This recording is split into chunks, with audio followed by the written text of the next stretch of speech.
तो आ गए आप। आ गए हो तो चैनल को सब्सक्राइब कर लेना। वीडियो अच्छी लगी तो लाइक और शेयर कर देना। और हाँ, बेल आइकन को जरूर दबा देना ताकि आपको नई वीडियो की नोटिफिकेशन मिलती रहे। लालची घी वाली। एक गांव था। उस गांव में सरला नाम की घी वाली रहती थी। वह बहुत ही मेहनती थी। उसके पास 4 गायें थी। उनसे वह दूध लेती और रात भर बेलती रहती। बहुत देर तक दूध को मथने के बाद उससे घी बनाती और उस घी को घर से दूर अपने गांव के अलावा अन्य गांवों में घूम घूम कर बेचती। उसका घी लोगों को इतना पसंद था कि वो किसी और से घी नहीं खरीदते।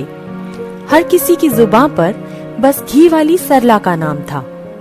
सरला अपने घी बहुत ही कम कीमत में गांव वालों को देती थी।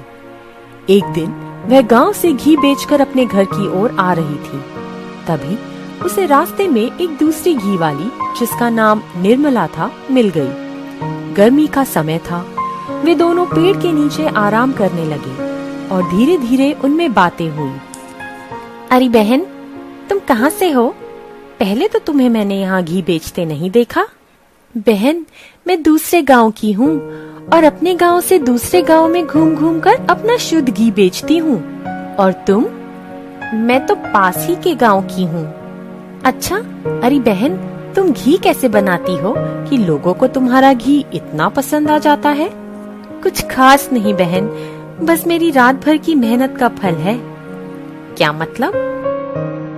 अरे बहन, मैं देर रात भर दूध को मथती हूँ, तभी तो ये शुद्ध देसी घी मिलता है लोगों को खाने को। तुमने मूल्य क्या रखा है अपने घी का? कुछ खास नहीं बहन, जो जितना दे देता है ले लेती हूँ। और मेरे अपने गांव के लोगों के अलावा दूसरे गांव के लोगों को भी मेरा घी काफी पसंद है। बहुत अच्छा बहन, पर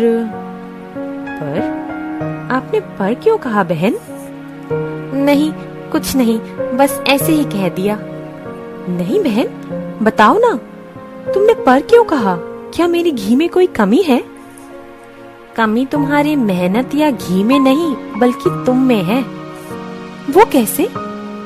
अरे बहन, जरा सोचो, तुम अपनी मेहनत का पूरा पैसा लिया करो। आखिर रात भर तुम इतनी कड़ी मेहनत करती हो, तुम अपने शुद्ध घी का पूरा पैसा तो वसूला करो। लोगों से अधिक पैसा लो, इससे तुम जल्दी ही अमीर बन जाओगी। क्या तुम नहीं चाहती कि अमीर लोगों के पास जो कुछ है वो तुम्हारे पास भी हो?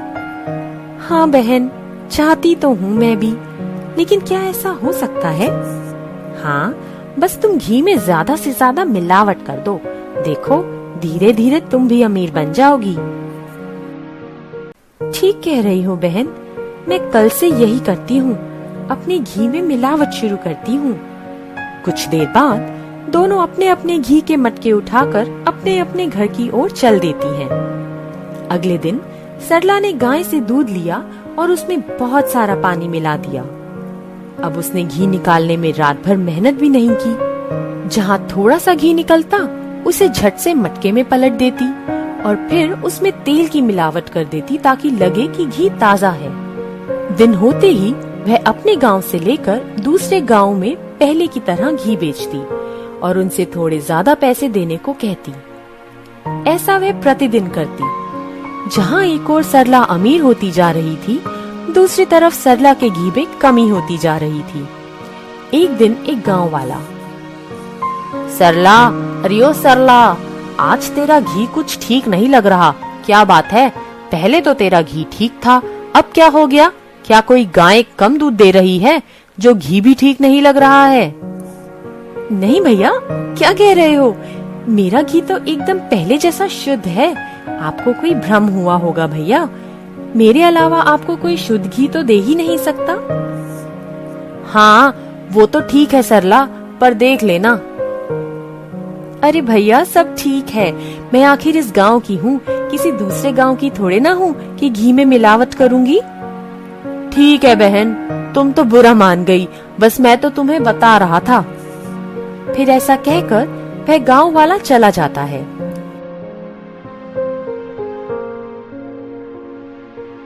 इधर सरला मन ही मन कहती है कि मैं तो दूध में पानी मिलाकर जब इतना सारा पैसा कमा रही हूँ, तो भला तुम्हें शुद्ध घी कम पैसे में पहले की तरह थोड़े ही ना दूंगी। एक दिन की बात है, सरला अपना सारा कमाया हुआ धन बैंक में रखने के लिए सुनसान रास्ते से जा रही होती है। बैंक उसके घर से बहुत दूर था। उसे नींद का आभास होता है, तो वह मन ही मन सोचती है कि क्यों ना मैं कुछ देर आराम कर लूं, फिर बैंक में चलूंगी। समय भी 2 बजे के लगभग हो गए हैं। बैंक के कर्मचारी भी खाना खाने गए होंगे। गर्मी के दिनों में नदी के पास से गुजरने वाली ठंडी ठंडी हवा के झोंके से सरला वहाँ कुछ देर आराम करने की सोचने लगती है। फिर वह अपने धन को अपने पास ही रखकर एक पेड़ के नीचे सो जाती है, जिस पर बहुत सारे बंदर होते हैं। इसके बारे में सरला को पता नहीं था और वह वहाँ धन एक पोटली में बांधकर अपने पास रख लेती है। एक बंदर धीरे से पेड़ से उतरता है और उसके धन की पोटली को लेकर झट से पेड़ पर चढ़ जाता है। तभी सरला की नींद खुलती है। वह जोर जोर से चिल्लाने लगती है कि मेरा पैसा, मेरा सारा पैसा। पर वहाँ कोई भी नहीं होता। सरला बंदर से पैसा लेने के लिए अनेक जतन करती है, लेकिन सफल नहीं हो पाती। फिर वह पास ही पड़े पत्थर को बंदर को दे मारती है। बंदर गुस्सा हो जाता है और उसकी पोटली को नदी में फेंक देता है। वह रोने लगती है। तभी नदी से एक देव प्रकट होते हैं। कहते हैं, क्या हुआ बेटी?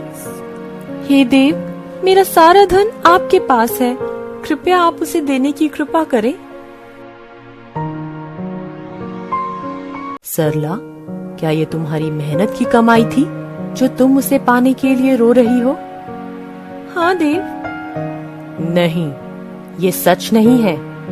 ये तुमने लोगों को धोखा देकर पाया है। ये मिलावट का पैसा है। दूसरों को इससे नुकसान हुआ है। ये तुम्हारी मेहनत का धन नहीं है, इसलिए ये तुम्हें नहीं मिल सकता। एक बात याद रखो बेटी, जो दूसरों को दुख दे, जो धन दूसरों को दुख देकर प्राप्त हो, वह सदा दुख का कारण बनता है। गलत तरीके से कमाया हुआ धन कभी भी तुम्हें सुख नहीं पहुंचा सकता। इसलिए अब तुम मेहनत से ही धन अर्जित करने का सोचो, किसी को धोखा नहीं दो। यही तुम्हारे लिए सीख है। इसके बाद सरला ने देव से कहा, आपने ठीक ही कहा देव।